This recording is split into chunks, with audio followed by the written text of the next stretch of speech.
Good afternoon, everybody. This is week 36 of me drawing every day for a year. Let's get into it. This first one I accidentally drew upside down in my sketchbook, so I'll turn it right side up for you. It's a forced perspective from the entrance of my unit looking in, so this is the storage closet. I want to feature that in this drawing, so there's greater detail. I wanted greater detail here, and then sort of lesser detail as you worked back into the unit.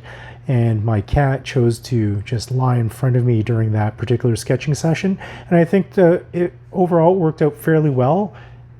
Maybe I should have cropped it right there to sort of keep the focus within this drawing. I feel there's too much white space there.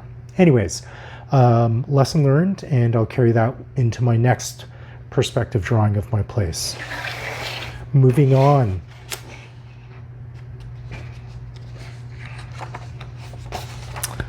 Pine cones, a lot of pine cones on the ground during this time of year, and that's all I had in me on September 11th, 2 pine cones. And then I want to continue the idea, that theme of pine cones, with a pine tree looking out of the lunchroom at my work at a pine tree branch.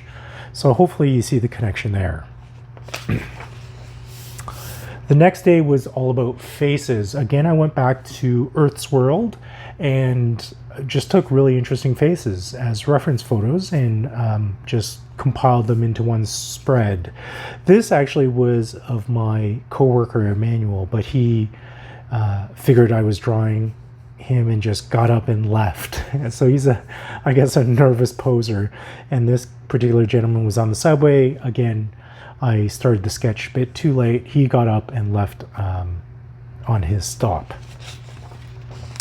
This is another drawing of a coworker. This is Angel. She had about 15 minutes left in her lunch break, and she was a total gamer and allowed me to sketch her.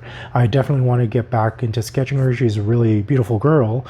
Not only that, she's Filipino. I'm not too sure if that is captured in this drawing, but that's a subtlety that I'm still trying to express in my drawings. So we'll see how it goes. This next drawing is of a gentleman on the subway sleeping, and this next one again is of a forced perspective of my bookcase in my room. I actually like how that fisheye distortion happens there, and I will try to do more drawings in the future like that. And this last spread, again, if you saw one of my past videos, I think it was last week or the week before, where I just did these sort of state of flow drawings. Well, this was a state of flow painting. I just put down whatever I felt. There was no rhyme or reason for what I did. It just sort of came out. I used acrylic paint here, and I think it turned out quite well. I like the contrast between full-on color and black and white, like these two contrasts. Yeah, I'm definitely, I like what it's doing there. And on a side note, I'm not too sure if it shows up on camera, I kind of like the flip-floppiness of that page. I put gesso, prepared it with gesso initially, and then put on a lot of acrylic paint so that it has this kind of plastic flexibility to it.